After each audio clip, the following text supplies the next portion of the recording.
नमस्कार दोस्तों, सौम्य education YouTube channel में आप सभी का स्वागत है।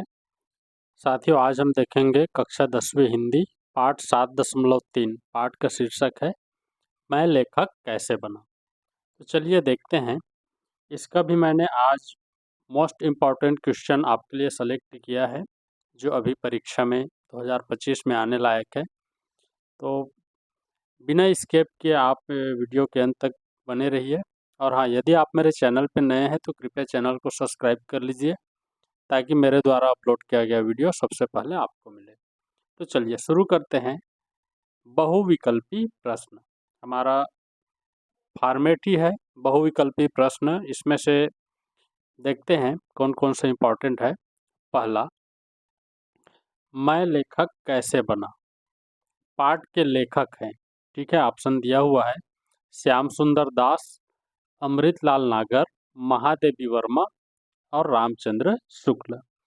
तो इसका आंसर हो जाएगा, यदि आपने पढ़ा है तो आपको याद होगा, ऑप्शन ब, अमृतलाल नागर।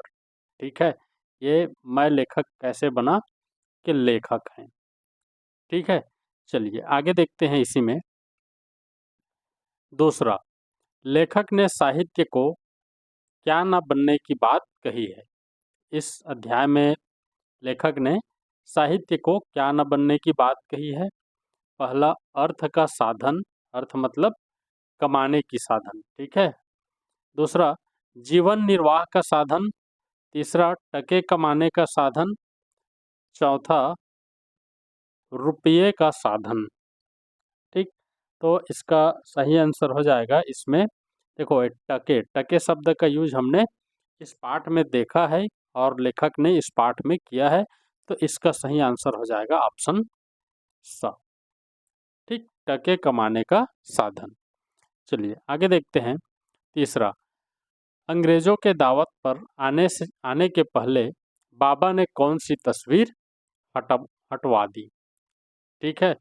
अ, जलियांवाला बाग कांड की तस्वीर, प्लासी युद्ध की तस्वीर, पानीपत युद्ध की तस्वीर, बक्सर कांड की तस्वीर। ठीक, आपको समझ में आ गया होगा, इसका राइट आंसर है ऑप्शन अ। ठीक, जलियांवाला बाग कांड की तस्वीर। ठीक है, चलिए आगे देखते हैं इसी में। चौथा, लेखक बनने के लिए शरद बाबू के सुझाव थे। क्या क्या सुझाव थे भाई। अ, जो लिखना हो अपने अनुभव से लिखना। ठीक, ब, लिखने के तुरंत बाद किसी से सलाह न लेना, उसे 2-3 महीने के लिए रख देना। तो ये भी सही है। ठीक है, उसने अपने जो सुझाव में इसको भी लिखा है और इसको भी लिखा है और इसको भी लिखा है, तीनों लिखा है। तो इसका आंसर क्या हो जाएगा, उपर्युक्त सभी। ऐसे क्वेश्चन में उपर्युक्त सभी हो जाएगा। ठीक है, चलिए आगे देखते हैं इसी में। पांचवा, लेखक के घर कौन से दो मासिक पत्रिकाएं नियमित रूप से आती थी। ठीक है, लेखक के घर कौन सी दो मासिक पत्रिकाएं नियमित रूप से आती थी। आपका ऑप्शन है सरस्वती और गृहलक्ष्मी, माधुरी पत्रिका और प्रतियोगिता दर्पण, इंडिया टुडे और बाल भास्कर, मधुरिमा और आउटलुक। ठीक है, तो आप जो बच्चे इसको पढ़े होंगे उनको समझ में आ गया होगा, जो नहीं पढ़े हैं उनके लिए भी देखो, इसका आंसर क्या हो जाएगा, ऑप्शन अ, सरस्वती और गृहलक्ष्मी लेखक के घर में जो दो मासिक पत्रिकाएं हैं नियमित रूप से आती थी। चलिए, तो ये 5 इम्पोर्टेंट थे, ऑप्शनल। ठीक है, 1 नंबर का आता है, कभी कभी 3 प्रश्न तीनों सेट में आ जाता है। ठीक है, तो ये 5 प्रश्न हमने आपको ऑब्जेक्टिव का कराया, बहुविकल्पी प्रश्न कराया, तो निश्चित है इसमें से आने की संभावना है। अब देखते हैं रिक्त स्थानों की पूर्ति कीजिए। ठीक है, चलिए देखो, नागर जी के गुरु का नाम खालिस्तान था। ठीक है, नागर जी के गुरु का नाम क्या था, शरद चंद्र था, शरद चंद्र। ठीक, दूसरा, नागर जी का जन्म आगरा में सन कब हुआ था भाई उसका जन्म? पढ़े होंगे तो याद होगा, 1917 में। ठीक है। हिंदी रंगमंच के उन्नायक राष्ट्रीय कवि कौन थे भाई? पढ़े होंगे तो याद होगा, पंडित माधव शुक्ल। ठीक है, कौन थे? पंडित माधव शुक्ल। तो इसको भी याद रखेंगे, ये भी बहुत इंपॉर्टेंट है, इसमें से भी क्वेश्चन आते हैं। चौथा, लेखक अमृतलाल नागर जी की परिचय निराला से सन। ठीक है, लेखक अमृतलाल नागर जी का परिचय निराला जी से सन खालिस्तान में हुआ, तो कौन से सन में हुआ था भाई? 1929 में हुआ था। इसको याद रखेंगे, ये क्या है? मोस्ट इम्पॉर्टेंट क्वेश्चन है, 2-3 बार अभी तक पूछा जा चुका है। चलिए इसी में आगे देखते हैं। लेखक नागर जी की पहली कहानी सन किसमें छपा था भाई? 1933 में छपा था। ठीक है, इसको याद रखेंगे। अब देखो, मैं लेखक कैसे बना खालिस्तान विधा है, तो ये क्या है? निबंध विधा है। ठीक, यह क्या है? निबंध विधा है। अगला देखते हैं, मानस का हंस। ठीक है, ये उपन्यास है। मानस का हंस क्या है? उपन्यास है। देखो, मानस का हंस उपन्यास के रचनाकार कौन है भाई? तो इसके उपन्यास, इस मानस के हंस उपन्यास के रचनाकार अमृत लाल नागर। ठीक, इसके रचनाकार कौन है? अमृत लाल नागर जी हैं। चलिए आगे देखते हैं। इसी में महत्वपूर्ण गद्यांशों की व्याख्या। ठीक, पहला, इसमें एक ही गद्यांश है जो इम्पोर्टेंट है, इसके अलावा अभी तक कोई गद्यांश किसी भी समय नहीं पूछा गया है। ठीक है, चलो देखते हैं। यदि तुम्हारे पास 4 पैसे हो तो 3 पैसे जमा करो और 1 खर्च। यदि अधिक खर्चीले हो तो 2 जमा करो और 2 खर्च। यदि बेहद खर्चीले हो तो 1 जमा करो और 3 खर्च। इसके बाद भी तुम्हारा मन न माने तो चारों खर्च कर डालो, मगर फिर 5वां पैसा किसी से उधार मत मांगो। उधार की वृत्ति लेखक की आत्मा को हीन और मलिन कर देती है। ठीक है, चलिए इसका संदर्भ देखते हैं। देखो संदर्भ यहाँ देखते हैं। प्रस्तुत गद्यांश हमारी पाठ्य पुस्तक के हिंदी के मैं लेखक कैसे बना, ठीक है, मैं लेखक कैसे बना पाठ से अवतरित है। इसके लेखक अमृतलाल नागर जी हैं। कौन है भाई इसके लेखक? अमृतलाल नागर जी। ठीक है, और किस पाठ से लिया गया है? मैं लेखक कैसे बना। ठीक, चलिए देखते हैं प्रसंग। ठीक है, लेखक ने उधार मांगने की प्रवृत्ति से बचने के लिए कहा है। कौन सी प्रवृत्ति से बचने के लिए कहा है? उधार मांगने की प्रवृत्ति से बचने के लिए कहा है। चलिए व्याख्या देखते हैं। व्याख्या, ठीक, लेखक कहता है कि शरद बाबू ने अपने गुरु की 3 सीखें मुझे बताने के उपरांत यह चौथी सीख दी थी, जिसमें उन्होंने उधार मांगने के दुष्प्रभाव के बारे में बतलाते हुए कहा था। ठीक है, उधार मांगने के दुष्प्रभाव के बारे में बतलाते हुए कहा था। यदि आपके पास 4 पैसे हैं तो उसमें से 1 पैसा खर्च करो और 3 पैसे बचा कर रखो। ठीक, यदि आप खर्चीले स्वभाव के हैं तब 2 पैसे से अधिक खर्च ना करें। ठीक, आप खर्चीले स्वभाव के व्यक्ति हैं तो 2 पैसे से अधिक खर्च ना करें। हो सकता है आपकी खर्च करने की कोई सीमा ही ना हो। इस स्थिति में भी 3 पैसे खर्च करें और 1 पैसा जमा करके रखें। यदि आपकी आदत इस सीमा से भी परे हो तो पूरे चारों के चारों पैसे भले ही खर्च कर डालें, लेकिन उधार लेकर कम से कम 5वां पैसा खर्च करने की प्रवृत्ति से अवश्य बचे। ठीक है, तो ये बोल रहा है क्योंकि उधार मांगने की प्रवृत्ति किसी लेखक के लिए उसकी आत्मा को गिरवी रखने के समान उसको दीनहीन बना देती है। ठीक है, उधार मांगने की प्रवृत्ति क्या होती है? उसकी आत्मा को गिरवी रखने के समान होती है और उसको दीनहीन बना देती है। ठीक है, तो ये व्याख्या आया हुआ है, बहुत ही इम्पोर्टेंट है भाई। चलिए आगे देखते हैं। ठीक है, ये बहुत ही इम्पोर्टेंट है, इसका विशेष देखते हैं। ठीक, तो विशेष में क्या है भाई? पहला, भाषा सहज एवं सरल है। ठीक है, दूसरा, अपनी सामर्थ्य अनुसार रुचि एवं खर्च की प्रवृत्ति की सीख है।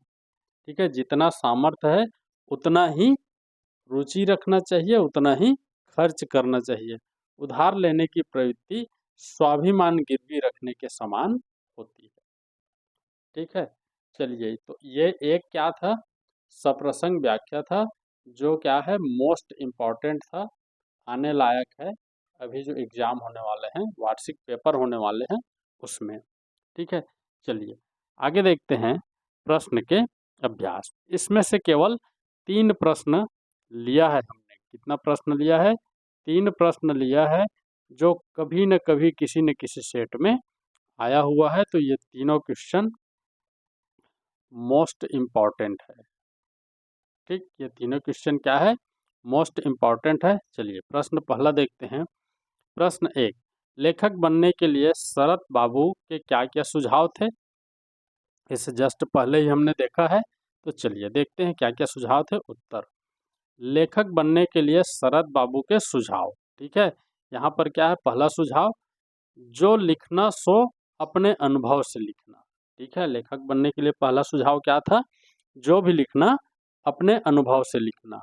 दूसरा, अपनी रचना लिखने के तुरंत बाद ही किसी को दिखाने, सुनाने या सलाह देने की आदत मत डालना। अपने पास ही रखना, स्वयं 2-3 महीने तक पढ़ लेना, जब संतुष्ट होना तब दूसरों को दिखाना। ये क्या था? उसका दूसरा सुझाव था। तीसरा सुझाव देखते हैं, अपनी कलम से किसी की निंदा मत करना। ठीक है, जब भी लिखना अपनी कलम से किसी की भी निंदा मत करना। चौथा, अपने सामर्थ्य के अंदर खर्च की आदत डालना, उधार लेने से बचना। ठीक है, तो ये 4 सुझाव लेखक के थे। ठीक, और सबसे अधिक बार यही प्रश्न आया हुआ है। ठीक, लेखक के सुझाव। चलिए प्रश्न दूसरा देखते हैं। प्रश्न दूसरा क्या बोलता है उसको देखिए। यहाँ पर अमृतलाल नागर ने अपनी आत्मकथा में आंदोलनों का वर्णन किया है। ठीक है, उन आंदोलनों के लेखक पर क्या असर हुआ? चलिए देखते हैं। उत्तर, अमृतलाल नागर जी ने जिन आंदोलनों का वर्णन किया है उसमें भारत के स्वतंत्रता आंदोलन में असहयोग आंदोलन, साइमन कमीशन का विरोध आदि शामिल है। ठीक है, उसमें कौन कौन सा आंदोलन शामिल है? भारत के स्वतंत्रता आंदोलन में असहयोग आंदोलन, ठीक है, और साइमन कमीशन का विरोध आदि शामिल है। साइमन कमीशन के विरोध में निकले लखनऊ नगर के जुलूस में स्वयं अमृतलाल नागर जी की स्थिति दो पार्टों के बीच पिसने जैसी थी। घर लौटने पर मानसिक उत्तेजनावश उनके मुख से पहली तुकबंदी प्रस्फुटित हुई, कब लव कहाँ लाठी खाया करें, कब लव कहाँ जेल सहा करिए।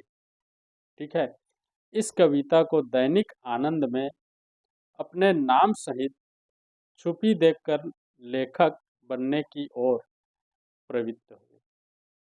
ठीक है, ये छुपी नहीं, छवि देखकर, नाम सहित छवि होगा। ठीक है,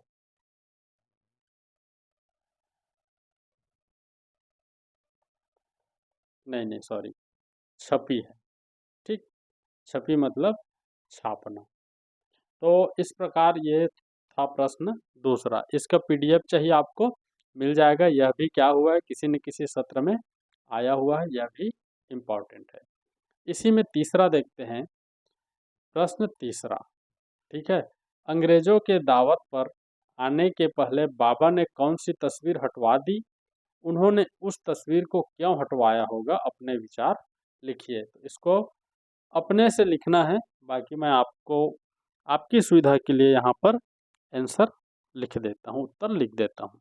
उत्तर, अंग्रेजों के दावत पर आने के पहले जलियांवाला बाग कांड की तिरंगी तस्वीर बाबा ने हटवा दी। ठीक है, कौन सी तस्वीर हटवाई? जलियांवाला बाग कांड की तिरंगी तस्वीर। ठीक है, क्योंकि वह तस्वीर अंग्रेजों को रुचिकर प्रतीत नहीं होती, साथ ही उन्हें यह पता चल जाता कि वह ब्रिटिश सरकार के विरोधी हैं। ठीक है ना, तो क्या है, मतलब अंग्रेजों को उसमें रुचि प्रतीत नहीं होती और साथ ही यह पता चल जाता है कि वह ब्रिटिश सरकार के विरोधी हैं। उस समय लोग अंग्रेजों का प्रत्यक्ष विरोध करने से डरते थे, क्योंकि भारत क्या था? गुलाम था। ठीक है ना, भारत अंग्रेजों का गुलाम था, इसलिए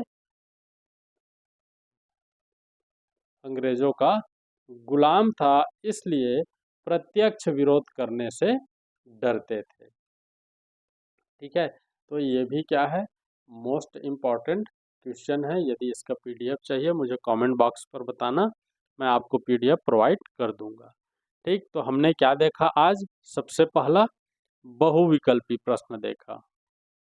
ठीक, बहुविकल्पीय प्रश्न, फिर रिक्त स्थान देखा। ठीक है, रिक्त स्थान, उसके बाद व्याख्या, सप्रसंग व्याख्या।